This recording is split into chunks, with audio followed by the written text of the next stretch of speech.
Why the hell so many people are trying to tell me to slow down? Seems like motherfuckers should be shutting the hell up and enjoying the show.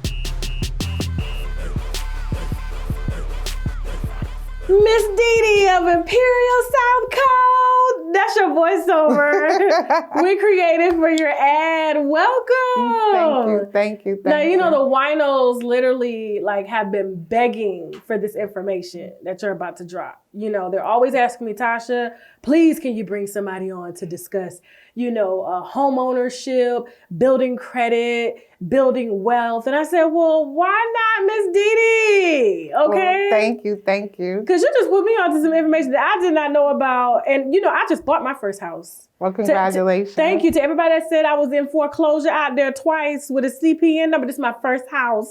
And it's gorgeous. Thank you. Absolutely, you did the damn thing. Thank you. You look amazing, by the way. So tell everybody, what is your full name, what company you represent, and then I'm going to get into these questions here about home ownership, and can you buy a house after bankruptcy or after foreclosure on one house? Should they be scared buying a house? What are the options if people aren't credit ready for a house? Because I know you told me something about that. So go ahead, girl. Well, thank you. I just want to say, hey, winos, y'all rock. Everybody know the winos. Okay. Everybody know. Okay. But my name is Dee, Miss Dee. Okay. I own Imperial South Code, which is a consulting firm that specializes in generational wealth. Oh, wow. Thank you. See, I thought it was just in real estate. Shame on... No shame on Tasha. Shame on me. Truth. You are the truth. Thank you. Okay, generational wealth. Yes. Okay. Ma'am. But through real estate transactions. Okay. And so a lot of your viewers, like you said, they want to buy houses, and they're normally at the beginning stages. So when you want to buy a house, you first really want to start with the finances. Okay. How are you going to pay for the house? Okay. So if you want to buy the conventional way, through a bank, get a mortgage, most people like to start with the bank they bank with, whether that's a credit union or a regular bank. Okay. So you normally want to start with them. And then if you don't find the rates or the customer service that you're looking for, people tend to go to mortgage brokers. When I bought my first investment property, I went with a mortgage broker. Okay. And that's who I went through. Yeah, it makes it easier. It was much easier. He handled everything. All I had to do was just give him what he asked for. He negotiated everything. Right. Yes. So for a first-time home buyer, they need a credit score of at least 640. 640. Yeah. That's it. I thought it was one time 540 with FHA. Right. For FHA, first-time home owners, they normally want about 620, 640. Okay. And conventional loans, they want higher credit scores for that. Okay. But I always suggest people start with that. And if your credit score isn't good, then I suggest you start fixing your credit. Now, here's the thing. Now, I know a lot of I don't know if you specialize in this too, or do you just stick to your lane? But I see some real estate agents out here actually helping their clients fix their credit. Now, do you could be like me. You better have your stuff already ready. That's how I know you serious, because I don't get my time back. You know what I'm saying? Especially when I'm interviewing people and stuff. Look, are you ready? Because if not, we're going to revisit this at another day. Absolutely. Are you one of those type of real estate agents? You got to have yours together? Not technically. I am a full service real estate agent. So I will help you along the entire process. Okay. I will not help you get your credit together. I can refer someone to people who do credit repairs. Okay. I have the knowledge to, if you are proactive about fixing your credit, I can help guide you. But that's not what I specialize in. I specialize in real estate, whether that's on a commercial, residential, wholesale, from the beginning to the end, any type of real estate, that's what I specialize in. Okay. Now, I'm going to have to hit you up because I have been doing my research on commercial properties. Oh, nice. And I want to be an owner of an apartment complex. Nice, Yeah. exactly. Yes. Yes. And so I'm ready to probably buy by the first of like next year. Well, it depends on, because I've never bought one before. So I know it's probably different, a lot different than buying like an actual house, but it's something I really want to dabble in, and I want to like own like bigger apartment complexes one day, because I know that's where the money is. Like Absolutely. your gross and your net worth, like owning, spaces like that. Yes, absolutely. So where are you initially from? I'm from Panama City, Florida. Oh, I love Panama City. Yeah. I've been out there a couple of times. It goes down in Panama City. But okay, so you have a southern perspective on apartments. So a lot of times here you have like triplexes, quads, duplexes. Yes. So I'm from New York. So when I think of an apartment building, I'm thinking 6 stories or better, 5 stories or better, 100+ units. Yes. So when you say apartment building to me, I'm thinking automatic syndication. So a syndication would be you and I come together, we bring our money together, we find some other people to bring their money. More than likely, knowing me, I'd get a construction company to buy into our dream, and then we would come together and do the apartment building together, because that's normally a really high purchase, and it they takes want more people to be, I guess. It makes it easier to get the financing and ensure that the construction gets all the way through to because if one of your contractors, like electrician or the roofer or the floor, if they pull out your project, it could hold everything. Well, what about buying a used, like something that's already built and I just kind of take over? Because that's what I was looking at online, like, properties that are like up for sale. I think there's a lot in like Macon. Let me stop giving people out my, before they try to, but like, like there, especially like in the smaller towns, I noticed there are a lot of like, complexes that, are selling for like $1 million or $2 million, and you got like 80 to 120 units or something like that. And granted, they're in the hood, but one thing I love about our people in the hood, they don't like to move sometimes. So I'm gonna get their rent every month, and I'm gonna make sure they got nice little granite countertops or the faux granite. You know what I'm saying? The waterproof flooring, so if it flood up in there, them floors is good. I like the way you think. I'm like, our people don't move, and I want to be there for them. You know what I'm saying? the way you think. Yes. Section 8 and all. I'm taking it all. Look. I like the way you think. The thing is, when you buy a turnkey property, you don't know the quality of the construction. So that's the only caveat about buying a turnkey property. Wow. So you would recommend like somebody like me buying something like this big for the first time, building it? I think it depends on your resources, your personal resources. So, I can make it happen. I got friends with money. That's what I'm saying. But everything is not about money, though. Okay. Because you really it's a good construction crew. Okay. So if you have a good GC and your GC is good with the subcontractors, then it doesn't matter if you have to start from the ground up and build it, or if you have to rehab it because your GC is good. But if your GC, even if your GC is good, if he doesn't have good subcontractors, any one of your subcontractors walks off your job and your whole budget can be That's what I was blown. going to say. That's the issue that we're running into here. As you can see, we need new windows. We just got the trim in. People don't like to show back up for their work. So I get what you're saying there. It is true. Like HGTV makes it look easy, but it is really not. It is a pain in the ass. But I'm glad, like, this is my first, like, rental project. You know what I'm saying? Like, we completely, like, gutted this place. Oh. Like, we just, like, the bones. We kept the shape of the rooms, but everything, like, drywall, AC, ducking. See, you could do a rehab. Yeah. See, you adventurous. You don't care. You know what you want. Because I don't mind cussing them up about my money. See, that matters. That counts. Check knows. Like, I would tell a contract, you said what? Get about. Like, I would tell them straight, but no. But see, the thing with that, though, is you end up paying more. Yeah, and that's the downfall. Right. But me, I'll make it up. I'll rob Peter and pay Paul somewhere else and figure it out like, shit, can you fix this to save some money? You know what I'm saying? See, you can do that when you have a husband. That's what happens. Yes, I'll be like, can you fix this? But like, let's say, you know, because like I said, this is my first time ever buying a house. You know what I'm saying? Where I grew up at, nobody except for in our, I would say, our third generation, yes, my grandmother, she owned property. Her daughter owned a house, but nobody else in our family has owned property. Like it's kind of, you know, where I'm from, people just rent their entire life, which nothing is wrong with that. Most people don't want the headache, but like coming from a small town like me and I make $500 a week, is it possible for me to be a homeowner? And if Absolutely. so, how much could somebody afford making $2,000 a month? So let me say this to you. Okay. I bought my initial investment property off of Metro cards, literally. So Wait, what? Yeah. Like I was a federal employee at the time and they paid us to go to work. So they paid for our Metro cards. So the money that I would normally spend for a Metro card, I saved.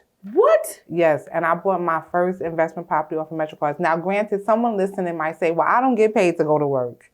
But I will say this. That was right? like a second job. Like most people pick up a second job. So I would look at that like you going to clock in at Burger King or Chick-fil-A for the weekend. Yeah. Okay. Okay, but I didn't mean to interrupt you. What were you going to say? No, but that's an excellent analogy. Like, I will listen. I'll be like, yeah, my pleasure. Would you like lemonade? Chicken salad. I'm sorry, we don't serve chicken salad sandwich no more. Chicken sandwich. Yes, I will do anything I can to get my money. But you saying it's possible. $2,000 a month. Yes. Like, what could somebody afford with like, because on average, I think that's what pretty much everybody makes is anywhere from like, not everybody, but you know, most people that where I'm from make is like around $2,000. Okay. And so from that, they got, you know, child care. They don't know if, you know, child support coming in. And so the thought of like saving money to buy a house. And my thing is like, girl, if you got 3 kids, you need to be stacking them taxes. But like, all right, so I agree with you on that 100%. Okay. Stack them taxes, right? But I will say this, like you said, if you have 3 kids, I come from the mindset of this. I always pay myself first. Now, before I had that option of saving my Metro cards, even if it was $5 or $10, I always paid myself first. Literally. Okay. And so I've never been married and I don't have children, but I haven't borrowed money from anybody in like 20 years because I will borrow money from myself because I pay myself first. Right. And I know people are like, well, I don't have it. No, you always have it because if I get paid today again, if it's $5, $10, whatever it is, I'm putting something to the side. Right. That's mandatory. Before I eat, before I go out shopping, before I get my hair done, I'm putting something to the side. And so that's the first thing, right? The second thing is because whether they do it conventionally or private lenders like ourselves, people still want to see that you've been saving, that you have the discipline to stack your money. They sure did that for mine. I was like, oh, wow. They want to see how you got to this $20,000 for this deposit. Go to Google deposits. Yeah. But the other thing is, if you know that you can, sorry, that's me. Oh, okay. I was like, who's trained this near my house? Okay. Now you say if you know what? If you know your rent is $1,000 a month, right? Then I would budget for my mortgage to be $1,200 a month. And the reason is because when you rent, all of your maintenance is taken care of by your landlord. But when you own, you have to take care of that maintenance. Right. So even though I would go for a house where my mortgage payment was $1,000, I would still budget for my mortgage to be $1,200 so that I can have that buffer. So for the maintenance part. But yes, I believe anybody can afford to buy a house if that's what they're out to buy. A person, let me just say real quick. See, I like my woman with WAP. If she's ignorant, she must be confident. If she's knowledgeable, she must be unreasonable. It's one or the other. But one thing she must never do is run out of Pangea Feminine Wash. We all know that a fresh yoni brings on a whole new level of confidence, so visit embracepangea.com, and of course, I got my winos covered for a discount, so use the coupon code TASHAK for 10% off your first order. A person who makes $2,000 a month, their first house shouldn't be a $400,000, $500,000 home. True. They should start with a starter home that's in the low 100s. Okay. Right? Now, depending on the skill set of that person, the resources of that person, their ability to have people assist them, they can start with a house lower than that, anywhere under 100, from anything under 100,000, and then rehab the house themselves. Right? And that's how they can make and you can some money. And you build your own equity. Yeah. You know what I mean? Now see, I want you to break it down, because I don't think a lot of people understand like how much money you make or what tax bracket it puts you into when you have properties. Like, I tried to explain it to my viewers. It's like the Monopoly board, you know, and I'm on Zillow like every day. I'm like Zillow, I think it's called Redfin. And I see like the properties in Atlanta, like downtown Atlanta. Although Atlanta's taxes are high, I don't think they got nothing on Gwinnett though. Woo! Thank God for the equity. I mean, the properties in Atlanta, like if I wanted to buy a condo, 1 bedroom, to me, I'm thinking that would be an Airbnb, or I would rent that to someone single with a dog.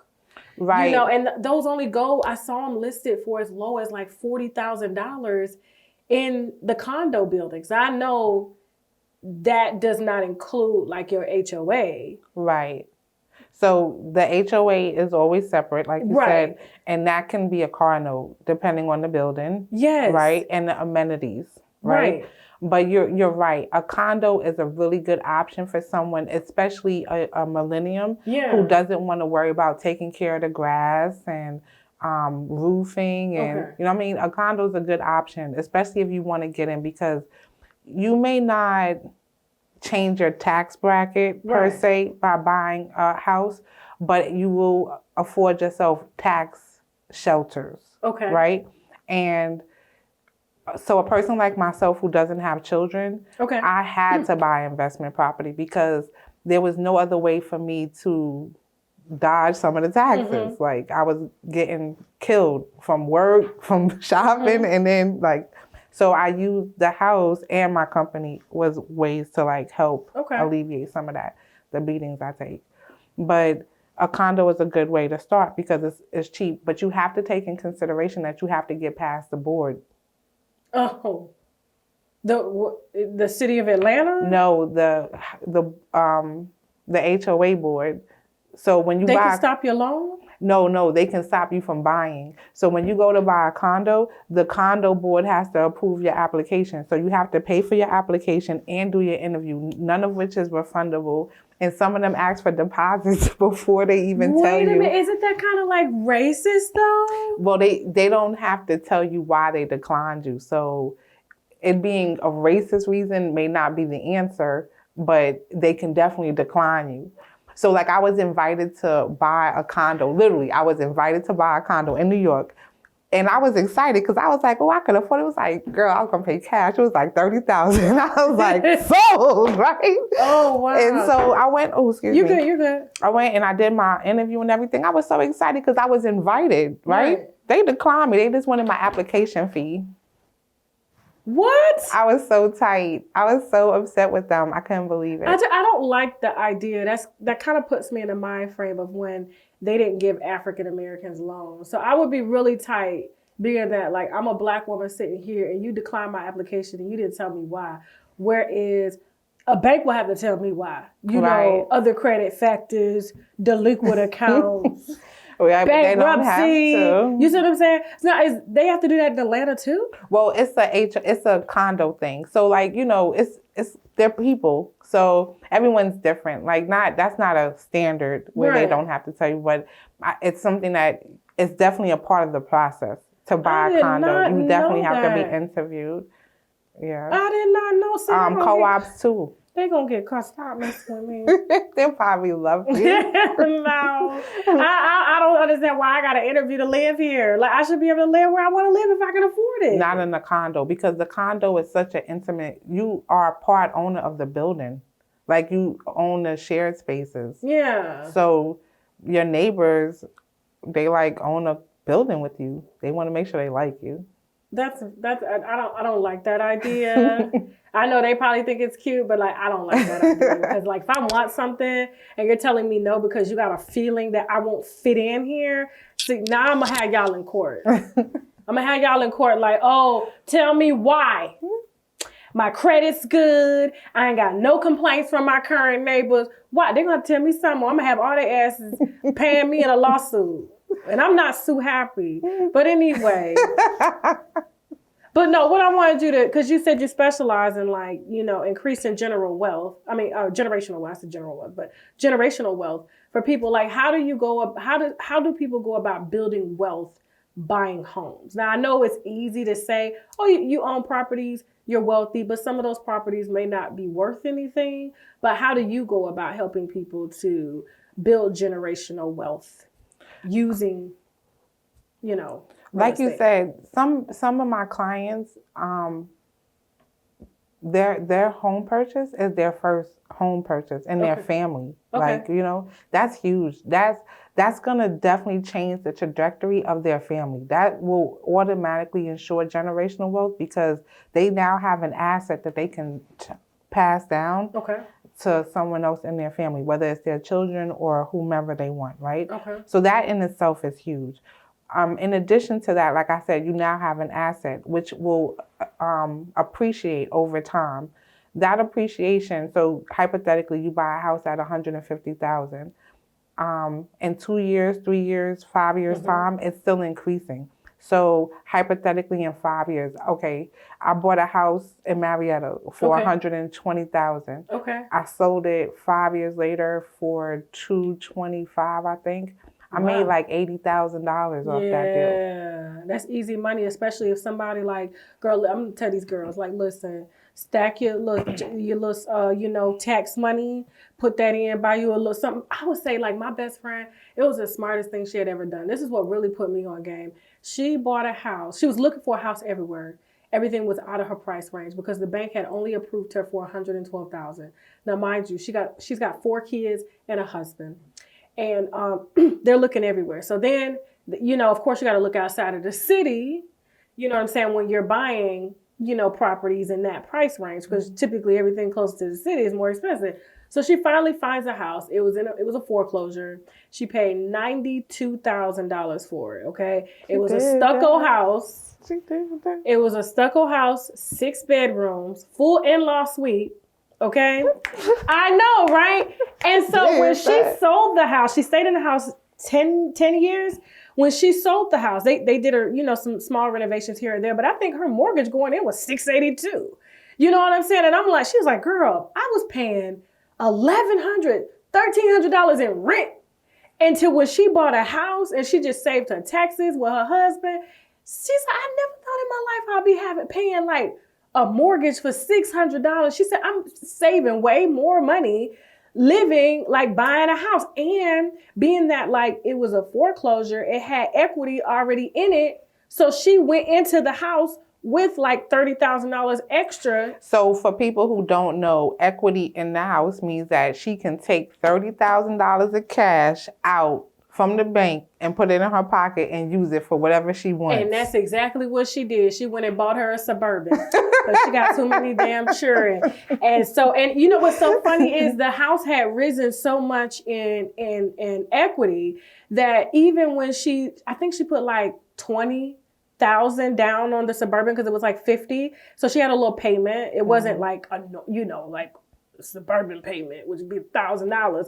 You know what I'm saying? I think it was like $400, but she waited like 3 years later, refinanced the house, took the money from the equity and wrapped her car, paid off her car, and then the car note went into the mortgage and her mortgage went up like $80. That's excellent. I said, what the? Oh, she. That's gangster. I know, right? That's what I said. I said, that's gangster. And not only that, when she sold the house, I was so mad that she sold the house. I was like, oh my God, this house is amazing. Like, where do you find right now in Gwinnett $99,000? Your mortgage is $700 with an in-law suite and a basement, and she got a hair salon in the bottom, all hardwood floors, everything. Okay. I said, where are you gonna find that at for that price?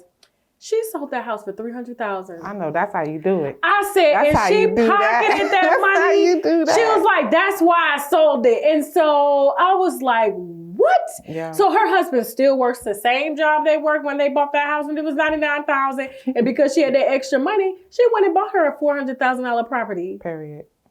And I was just like, period. Period. But now listen, I don't want the winos hollering at me like, I want me a $99,000 house, Didi. They got to sit on it, though. But listen, don't holler at me talking about, I want no $99,000 house, Didi. Because it's a new day. We in the middle of a pandemic. This was like 10 years ago, but I was telling people too, like, better be careful, because I'm not going to say I don't hope it crashes, but it may. And so people just got to be ready. It's like you got to be opportunity meets preparation. That's right. It's a sweet deal. That's and $50,000. That's right. I mean, how much do you got to make in order to buy a $50,000 property? Well, like you said, you have to be prepared, because it doesn't matter. You can make $300,000, but if you're spending your money as quickly as you earn it, you ain't gonna have the money to buy it anyway. Yeah, because they do want to see it sitting in the bank. Period. Yeah. But the other thing is, like, a lot of winos, when they hit me, they're not really ready to buy a house, or they have bits and pieces of the puzzle, right? Okay. But for the ones that are looking for that $99,000 house, that's 6 bedrooms, that's sitting on top of the hill. Loganville, Carrollton, Georgia. You can't even go to Panama City and get something like that. No, they got modular houses for $300,000. I said, no, this ain't no siding trailer for no $300,000.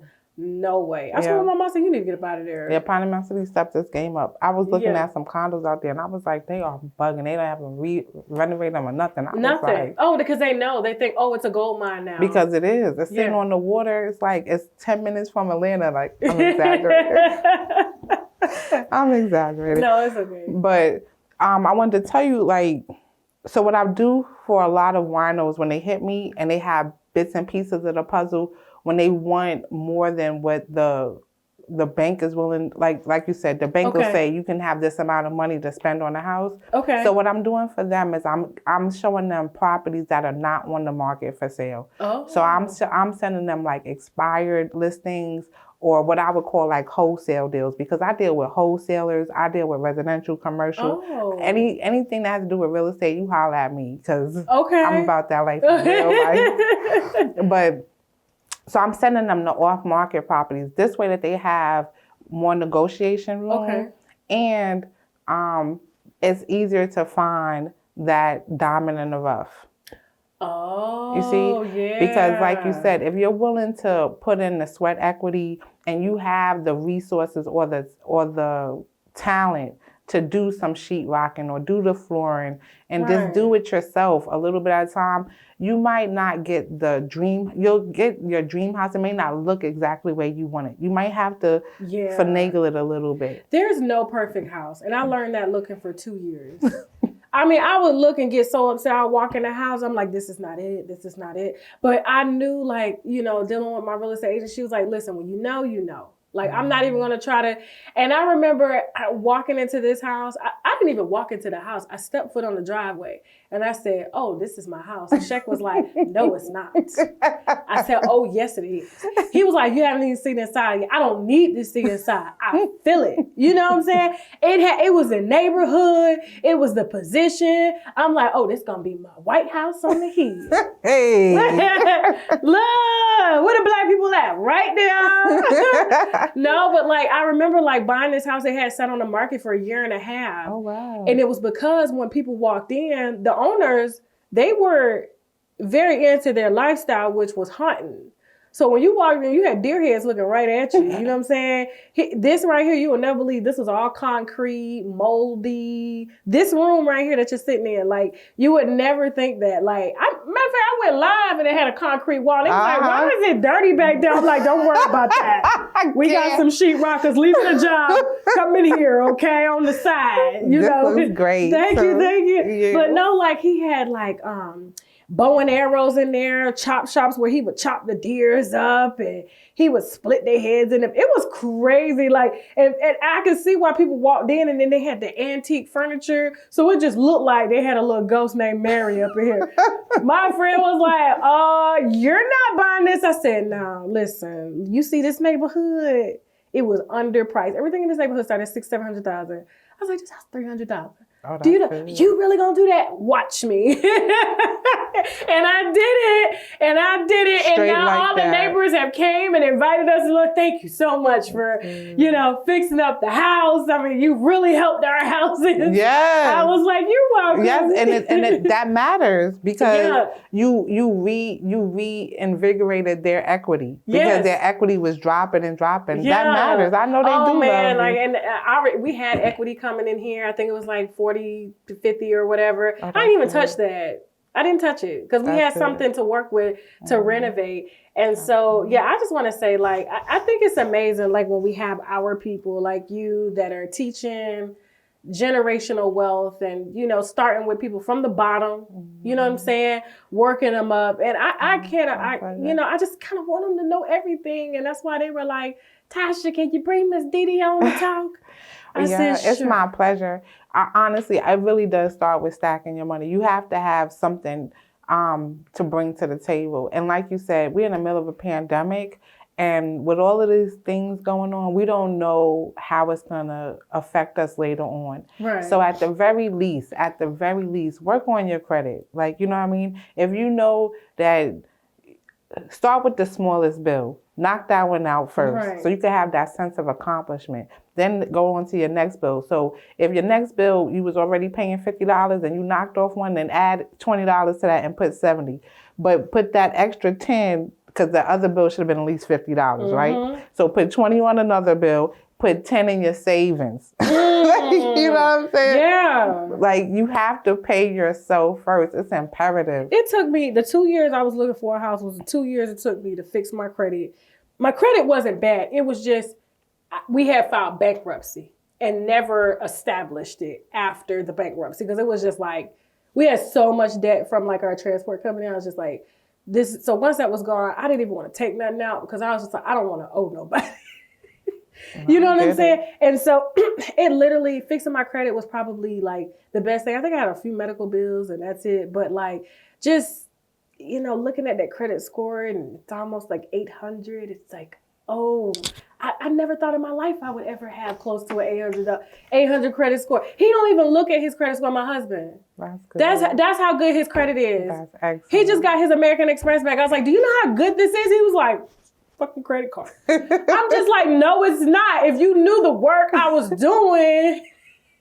But you heard that you did. Yeah. Because that's all it took was for you to sit there, write the letter, right, send it off. Well, I hired a credit repair agency to do that. But that's all it is writing letters. I paid them $80 a month to do it. You know what I'm saying? It's right there, smart though. credit, yeah. But on talk about. Let's put the wine down for a second because at times like this, we need to take a shot of the olive leaf extract because the olive leaf boosts our immune system and has been known to reverse high blood pressure, lupus, diabetes, and certain cancers. Check them out at myoliveleaf.biz to learn more and to order, or simply click the link below in the description box. Now back to the wine.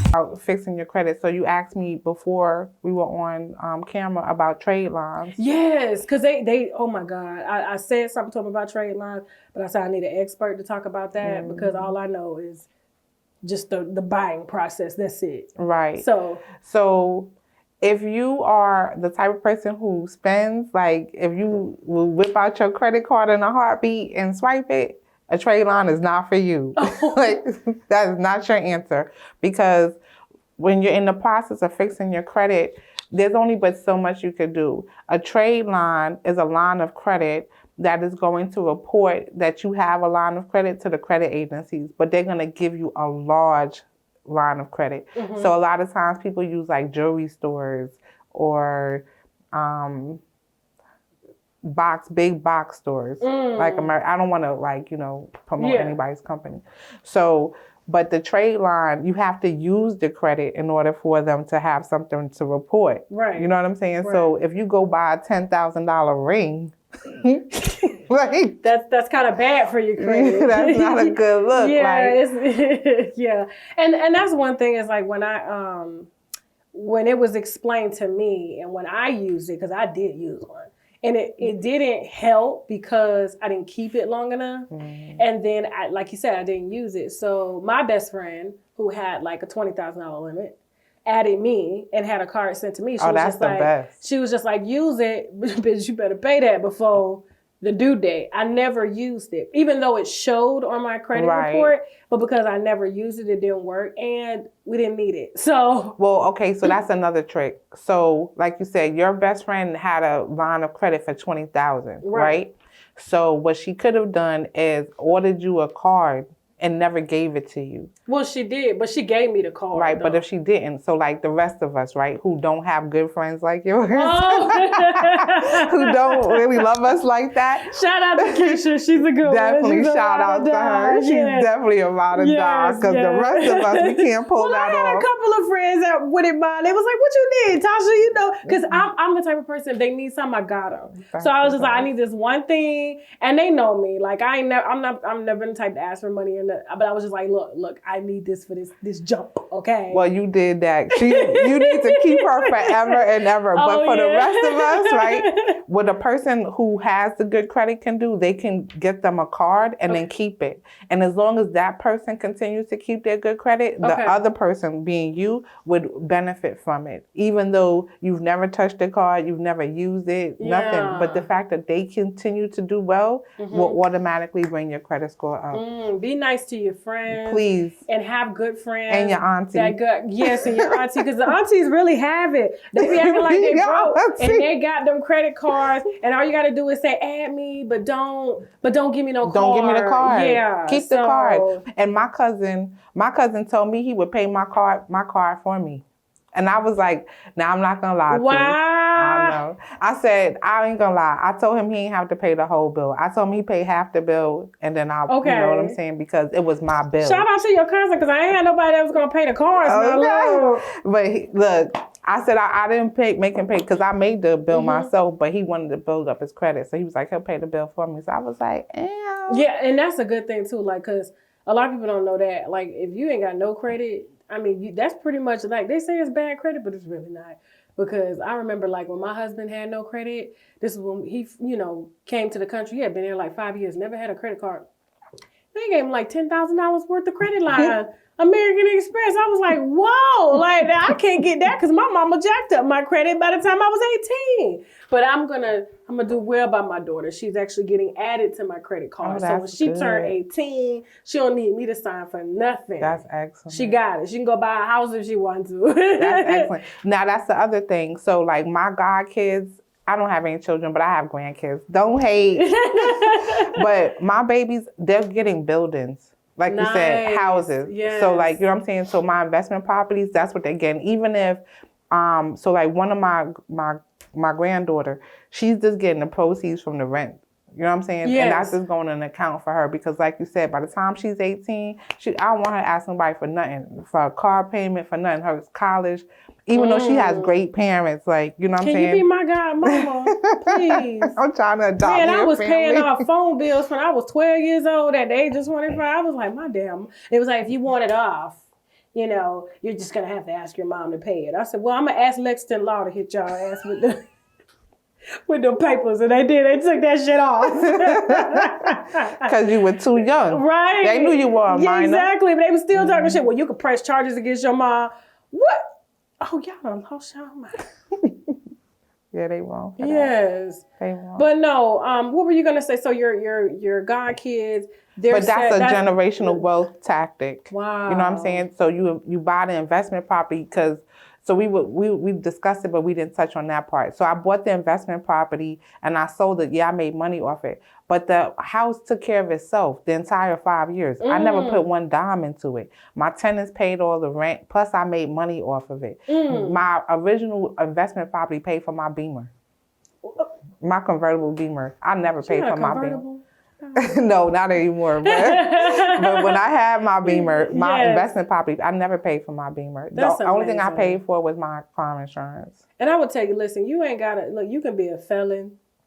You can be starting over, or you ain't got to, you can have a background and still make money in real estate. And that's what I love about it. It doesn't discriminate now. It used to back in the day, but not now. No. So anything else you want to leave with the viewers? Holla at me. I got your back. But anybody can buy a house. Okay. Anybody can. And even if you don't go the traditional way, even if you have to find a private lender or buy off-market property, if it's something that you want, I'm definitely going to figure out a way to make it happen. So amazing. Thank you. I always love it when we have, just, Black women or Black men out here getting money, sharing the wealth with, the viewers and stuff like that, because there's a lot of people out here that just kind of want somebody to just walk them through. And that's usually what it takes is, you got a lot of people that are hungry out here, but they just kind of need that guidance, because a lot of them don't know. They think, oh, I filed bankruptcy twice. I foreclosed on a house. I know people that foreclosed like twice and still got a house. Believe you know that. what I'm saying? So like, I think after 3 years you're forgiven or something? Well, it's supposed to be 7, but like you said, if you're doing the work, it doesn't matter. If you and get it if pulled you have off money, your credit report. And if you have the money, money talks. You're right. Period. You're right. You got that 20% down payment. They'll take anything. And so 20% of 50,000 is what? Do the math. They even got $20,000 properties. I was online the other day in Atlanta, $20,000 condos or $20,000 properties over there on the east side. Now you may have to worry about a gunshot every now and then. But the east side's not even like that. It's coming up. That's why I'm like, it's not like that. They're doing because they're doing so much renovations because they're extending the park. The airport. No, not the airport. The green. The metro. Right, the metro, but they're extending the park around the belt line? The belt line. Oh yeah, it's gotta be safe for the belt line. Right, and so that's already on the west side because the east side is saturated. If you try to go to Decatur, Tucker, you're gonna be hard pressed. You're gonna be paying big money cash. Now, I will tell you, Decatur is stupid expensive right now. Big money cash. The houses are gorgeous. Don't get me wrong. They are. You're going to find some beautiful craftsmen and all of that. Yeah. Gorgeous. But you're going to pay big money cash. You're not getting a starter home anymore on the east side. Yeah. I think, what did I mean to say south side over there by the airport? On the west side, yeah. That's the west side. The over west there side, by the airport. southwest. I found like duplexes and townhouses for like $19,000. Yeah, but you're going to have to put the work in. I mean, and that's fine. Like, imagine buying something for $19,000 and then every time you get paid, you go do something different in the house. And that's what I'm saying? But you got to factor that in. Right. That's a cost. So a lot of times, especially when they're starting out and they want a duplex because they want that opportunity to have the rental income pay for pay for them to live. So I tell people, try a duplex, try a quad, try a triplex, because then this way you have other units that are generating the rental income and you can live for free. Oh, wow. That's another option. I love it. I can't wait to get my feet wet. And so I'll definitely be dealing with you on my big deals. So I'm telling you, I'm on out of movie land and stuff around here, movie properties, but I'm done. I'm about to get it in. Ain't that the truth? Look, I'm here to help you. I got your back. You see, I'm like, we could do a syndication. Yes. I will definitely help you put it together. Thank you, Miss Dee Dee. Thank you. And listen, if anybody wants to reach out to her, all of her information is located below this video in the description box, as well as in the comments. Guys, get serious, get your money together. I know it's a pandemic, but there's so many ways you can make money. Hell, my mama was making money selling shit at the Goodwill for triple the price. I'm like, you can sell anything if you put your heart to it, okay? Yes, and with that being said, Miss Dee Dee, we signing out. Thank you. Okay. Love you, Tasha K and UNWINEWITH. Thank you. She's a cool real estate agent, okay? Now we gotta go. Bye. You rock, girl. Thank you.